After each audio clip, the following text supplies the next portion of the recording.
Extravaganza at the Utica Zoo is different than all other Easter events in the area because where else can you be around all of these wonderful animals while looking for Easter eggs and having the Easter Bunny here with you? Parents are going to feel really good about Extravaganza here at the zoo because we have age-segmented egg hunts. We separate them from 0 to 4, 5 to 8, and 9 plus so that no kids will feel like they're being run over by older kids and they all have a chance to find eggs. The format of the event this year is more of a scavenger hunt. You're going to go to 3 different egg hunts. You're going to get different colored eggs, which will take you to different parts of the zoo. Each color corresponds with a different portion of the zoo, so you get to see the entire zoo. We will have a map available with a color chart that'll lead you to either a children's zoo, up to our lions, our camels, and other places around the zoo. For the event this year, we are actually offering a shuttle down to the rec center that can bring you to the zoo. The shuttle will be free for all visitors, and the cost for the event this year is $775 for adults, $475 for children, and $675 for seniors. In addition to that, each wristband that you would like to purchase is $3. You can purchase as many as you would like, and each wristband gives you 5 eggs. Members are free to get into the event, but must also purchase a $3 wristband.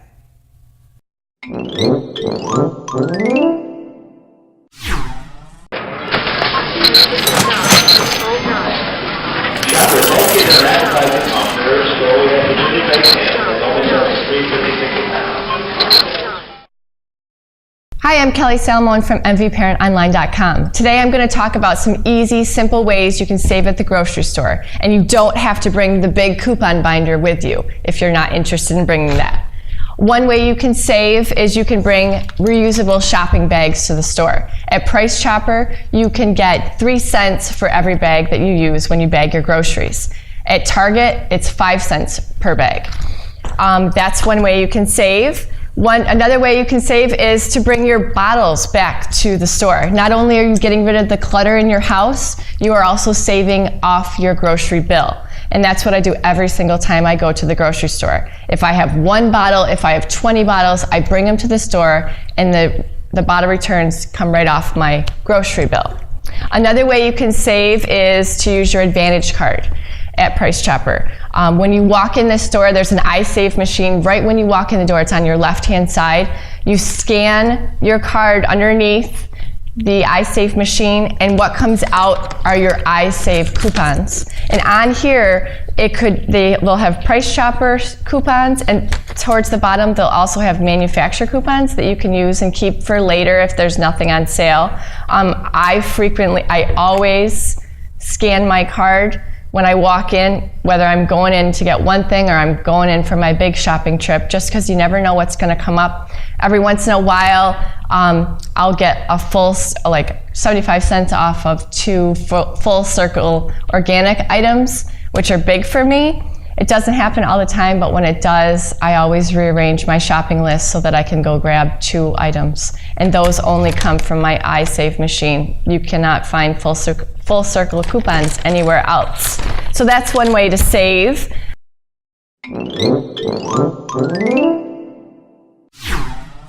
Another way to save is also to use your Advantage card, and you can download e-coupons to your card. You can find the e-coupons at pricechopper.com under the coupon section. And what you'll do is you'll just clip any e-coupon that you like, $1 off Cascade, 25 cents off Dawn. And what happens is they get loaded onto your Price Chopper Advantage card. And then when you go to the register and they ask you for your card, they'll swipe your card and your e-coupons will come off at the register. So you don't even have to clip a coupon. You can just have all your coupons right on your card and you're done. Another way to save is you can get cashback apps on your smartphone. There's a variety of different cashback apps to use. There's Checkout 51, there's Ibotta, there's Receipt Hog. There's a whole bunch of different cashback apps that you can use that are also like a coupon. What you do is you buy the items and then you upload your receipt to the cashback app and then you get your cashback into your account. And once you reach a minimum amount, then you can get your money back. Another way to save is savingstar.com. It's also kind of like the e-coupon. You clip the coupons that you want, They get loaded to your store reward card. Then when you go to checkout, the coupons they won't come off your bill, but what will happen is in 2 to 5 days, you'll notice that your cash back will go into your account for buying certain products. The best part about that and the cashback apps are that you can use manufacturer coupons while you shop. So it's not gonna cancel out anything. So you can use manufacturer coupons with your cashback apps, not necessarily with the Price Chopper e-coupons. I just want to clarify that. Unless it's a Price Chopper store e-coupon, then you can use a manufacturer coupon, but you cannot use a manufacturer coupon with an e-coupon from Price Chopper. So those are just some simple ways to save without clipping a coupon, without lugging the big coupon binder in, so everybody has a chance to save at the grocery store.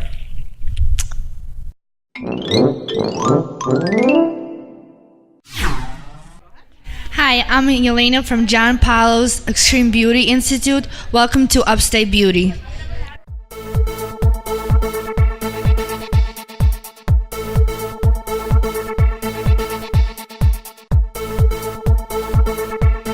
All right, to make your own sugar scrub, super easy. All you're gonna need is a couple household products. You'll need just some regular old sugar, some vegetable oil, a Tupperware container, preferably with a cover so you can, reuse a few times. You'll need something to stir it with, and then also we like to put in some essential oil to add just a little bit of aromatherapy to it. So all you're gonna do is you're gonna put some sugar into your Tupperware container, pour some vegetable oil in there, give it a good stir. Make sure the consistency is a little slightly liquidy. And then once you've got that good and stirred, you can go ahead and add a couple drops of the essential oil, whether you want to use a jasmine, you can use a lavender, you can use eucalyptus, really whatever you're in the mood for, and go ahead and stir that in, and it's ready to use.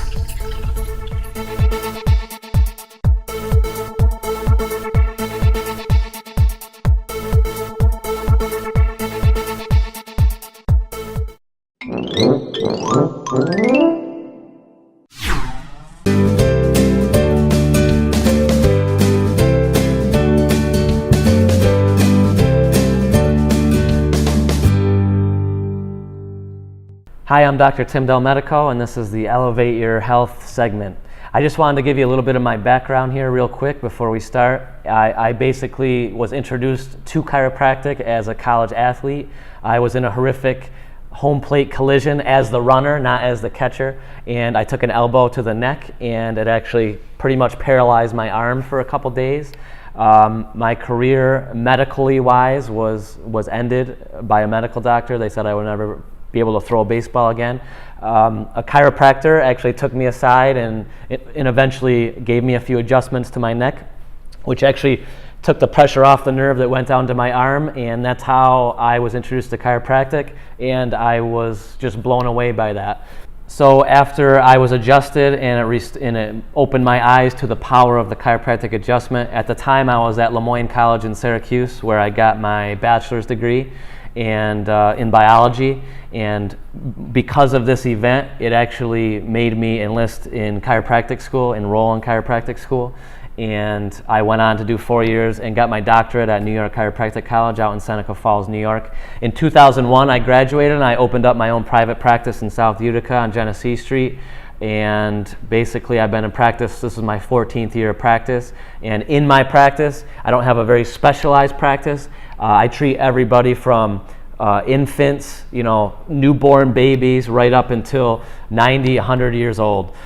So my practice is a wellness-based practice. Yes, we do have some people that are with back pain, but most of my practice members are walking the halls, happy. They may have been in pain before, but we, through the care and the coaching that we give them at my chiropractic office, we actually make it so that they never return to that position again. So there's a big movement in people they want to find somebody who can keep them healthy and not just keep bailing them out of trouble all the time. And that's what we do in my chiropractic office. So yes, we do have people there that are in pain. They're usually in the beginning stages of things. And I also have the majority of people in my practice are there just to stay healthy. Because if you take care of your body and you keep your nervous system fired up and you keep your nervous system healthy and your brain connecting with your body, you will live a very healthy and happy life.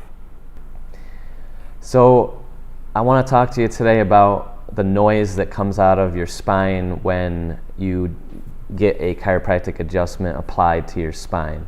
A lot of people think that their spine is breaking, their back is breaking. There's all kinds of horrible ideas and rumors out there, but the actuality is that it's just, you have 26 pairs of facet joints in your spine, and they're all little tiny joint capsules, kind of like your knee or your knuckle. And what happens is if you apply a force to those little tiny joints, a liquid is turned into a gas, the synovial fluid, and that's what makes that popping sound.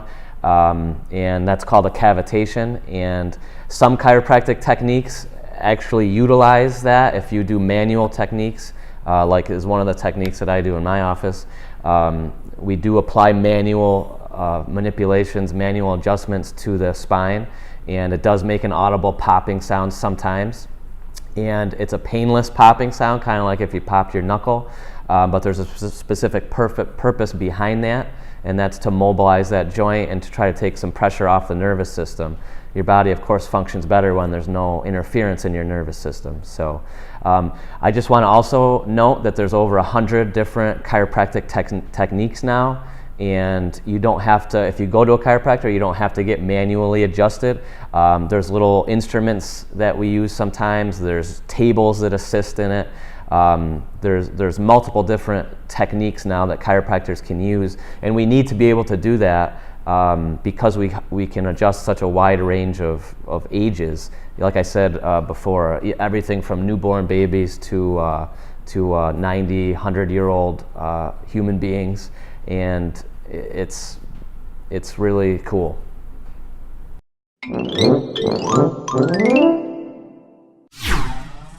Hey, Scott Trainer here, former host of CNY Flavor and owner of Crazy Otto's Empire Diner. Now, we all know that St. Patty's Day just passed, but I'm going to show you how to make an Irish burger. A little different, okay, real cheap, easy, economical, on a shoestring budget. You're going to learn on this episode in Elevate Upstate on how to do a real Irish burger.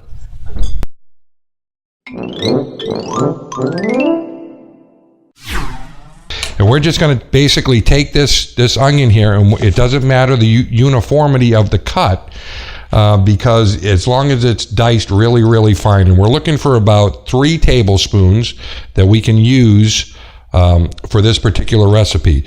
And so you can just cut down and you go real thin because you're shaving it, okay? Remember the safety of the knife. Use your fingers as a guide.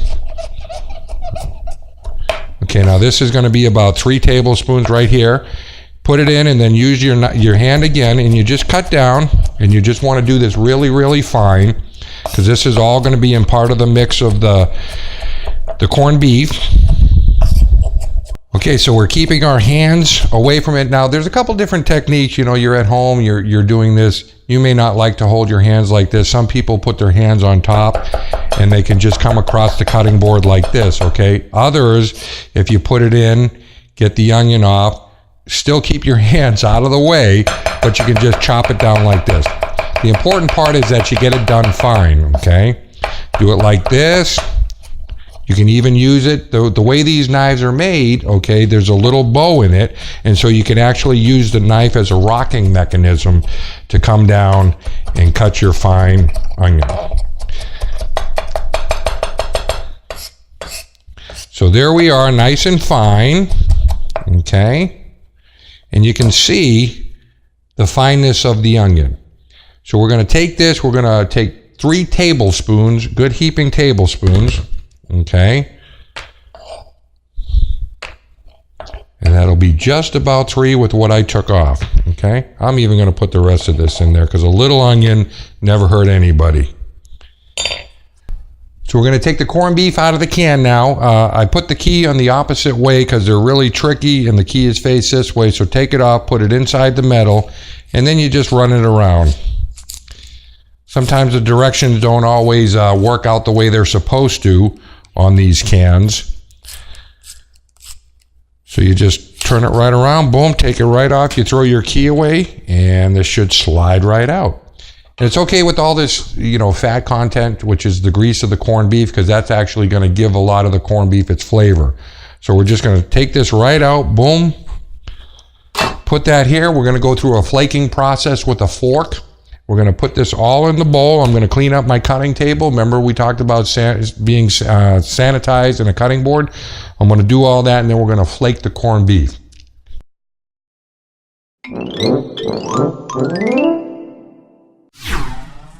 Okay, so hands have been sanitized and washed. You're just going to take this and you're just going to start flaking it down with your fork, okay? That's all you're doing is basically, it's already cooked. You're just crumbling it down. I use the back side of the fork. Use the tines on it, it's called. And you're just basically shaving it, okay? And all that grease or fat is all just crumbling right into it. And you're just basically flaking it down. You're not compressing it so that it becomes a big ball like you would with a ground beef hamburger. Because this is the Irish burger, and you want it nice and flaky, crumbled up. Because we're going to make this is what we're going to put our mixture in with the mayonnaise, the horseradish, the mustard, and the onion. See how it's all flaked up there, nice? Got a couple balls in there, but you can just break them apart with your finger. And this is all ready to go in the bowl now too. And what we're going to do here is we're going to take this, and I didn't mention the cheddar cheese. I got nice sliced cheddar cheese, okay, that we're going to use on top of it. And I will be right back in a minute because I'm going to sanitize the board. So we have our onion and our corned beef in. We're going to put a couple of tablespoons of mustard, prepared yellow mustard. Again, you've heard me say many times on the show, if you like a different type of mustard, a Gouldens or Grey Poupon, okay, you can use that. A couple of nice tablespoons here of mayonnaise. And now I'm going to get a fork. I'm going to use a fork because it's too big for the spoon. There's one, and everything's done by eye. Two, there's your horseradish. The corned beef has been around for centuries. It's nothing new, and it was actually done as a preserving process to preserve primarily the brisket of the cow, okay, which is the chest area. And they would pack it in salt. They would usually use a pink salt, okay, and that's what turned the color. Now, that was before refrigerations, and it was a way to preserve the beef, which corned it. It was a corning process, like a brine process. Now, we all have refrigerators, but it took on such a distinct flavor in following amongst the world, basically, that they continue that process, okay?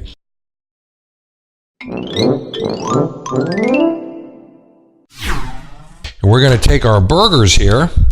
We're going to open them up. Actually, I'm going to turn the broiler on because I like broiling these better, where we take our bottom halves first. This will make 8 of them. Putting the bottoms first, I'm going to get a baking pan, a sheet pan. Put them right on. The bottoms, you can use any type of baking pan. And there's 8. And we're going to take them, and they call it a dollop, okay? And you're just going to put a little right on the top.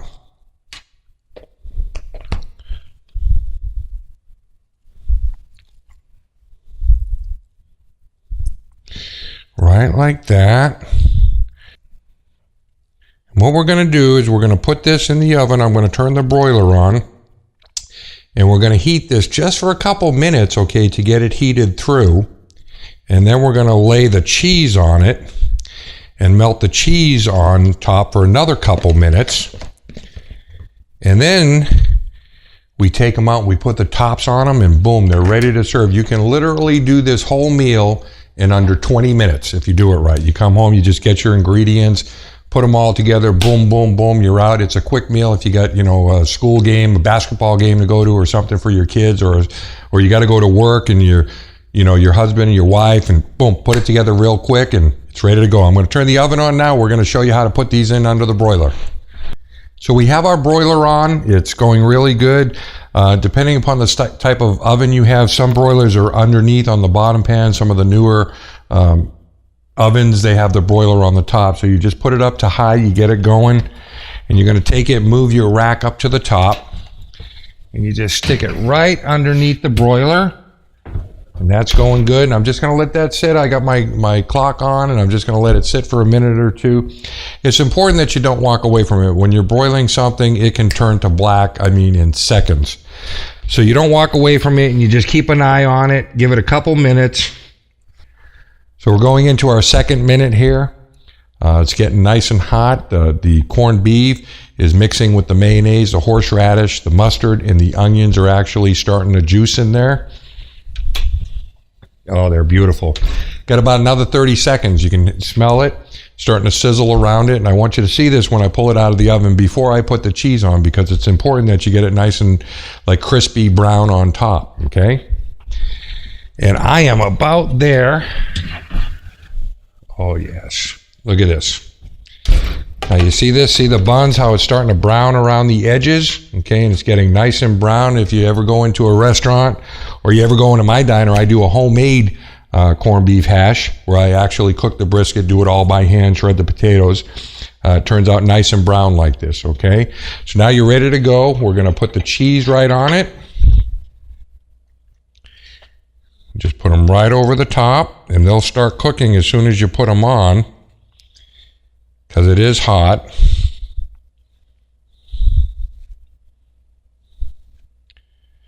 And then what I'm going to do is probably put them in for maybe another minute, if that, because the cheese is all going to melt down. Okay, right there.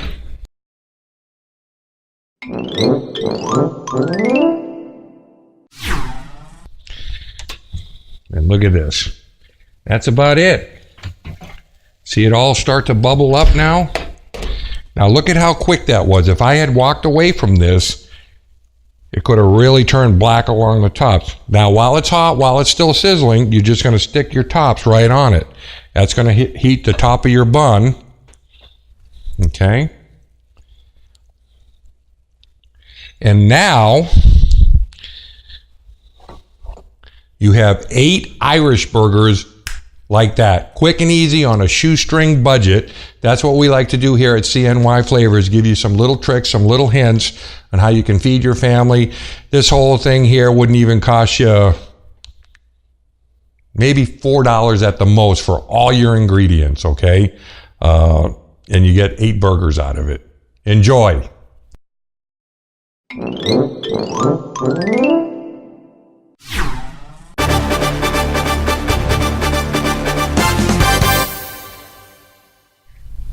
Hello, everybody. This is the business broadcast on Elevate Upstate. I'm Eric Tribbett, and we're going to take a look at the Utica Bike Rescue, and we're going to talk to Matt Van Slyke today. Hi, Matt. How are you doing today? Hey, Eric. Good. Alrighty. First off, Utica Bike Rescue, it sounds like an interesting thing to talk about. How did you get involved in this? Well, there are lots of community bike shops around the country and around the world, frankly. And that's what we're operating, that's what we're running.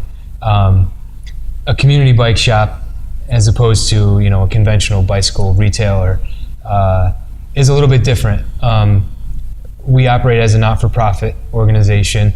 Now, I do have a stupid question. It is a nonprofit organization. I know that doesn't mean you don't get paid, but how does that actually work? Well, the don't get paid thing, I'm not sure how that's going to work Yeah, because that's our current model, Okay. at least as far as I'm concerned. But no, it's not that we don't get paid. It's not that we don't handle money. It's not that we don't have revenue and all of that. Right. We essentially run a bicycle shop. The big difference really is that our inventory is a little bit unusual.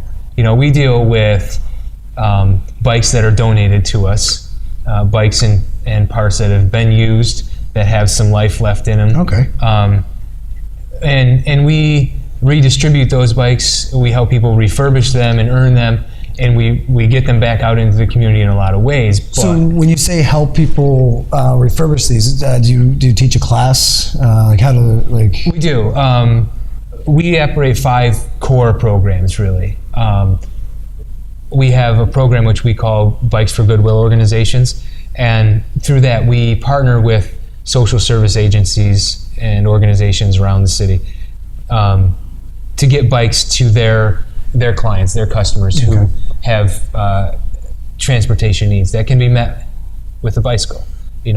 On a bike, you expand your range at least threefold over walking. Are some of these people employers, by the way? Sorry. They could be. They could be. The reason we like to work with the agencies through that program, the Bikes for Goodwill program, is because they can do the screening for us. We can rely on them to give us good referrals of people that we can really help in a meaningful way. Cool. So through that program, their clients, their customers can come to us and they can receive a bike at very low cost or free sometimes. They can work in our shop, they can volunteer in our shop to earn the bicycle if that's a better fit for them. And was that the first program? Is that all encompassed in that first program? What is that program called? That's the Bikes for Goodwill organizations program. We get bikes to those organizations, clients and customers, however we can. Okay. We run an Earn a Bike program where it's mostly geared towards youth, but there's an adult component to the Earn a Bike too. And basically, the person comes in, they select a bike from our inventory, they tear the bike down with our assistance as much as needed, they identify parts that need to be repaired, replaced with our help, and they work to put it all back together. When they're done, they've spent a certain amount of time volunteering and helping us out and helping other people that are coming into the shop, and they get to keep that bike and use it to get around. That's great. We run a bike safety program also. We have this bike rodeo kit where we can set up these mock streets, they all do the cones and everything. Yeah, little stop signs and stuff, and it's kind of fun. It feels very lighthearted and like it's just fun for kids, but they're learning really valuable safety skills. At the same can be time. dangerous out there. It can be, and we try to take that element out of it. Bicycling can be very, very safe, and is very, very safe in comparison to all the other ways we get around. I biked for 5 years around South Florida, so I know. Yeah. So we use that bike rodeo kit and that program to teach bike safety to children through that Only on My Bike program. Right. That's what that's what the program is called. Only on My Bike. Yeah. Do you have a neat little slogan for all of them, or? I think they're neat. Yeah. That's cool. A little slogan. Yeah. Sure. One that isn't as flashy, is one of our revenue generating programs is a bicycle mechanics class. Whereas through that course that we run very similarly to the way other continuing ed courses are run, we take everything from A to Z in terms of bicycle repair, and over the course of several weeks, 10, 12 weeks, we teach different segments of bicycle repair and maintenance, and then you come out of that with a very thorough knowledge of how to maintain and repair a bike. You can basically assemble a bike, disassemble a bike right down to scratch and rebuild it.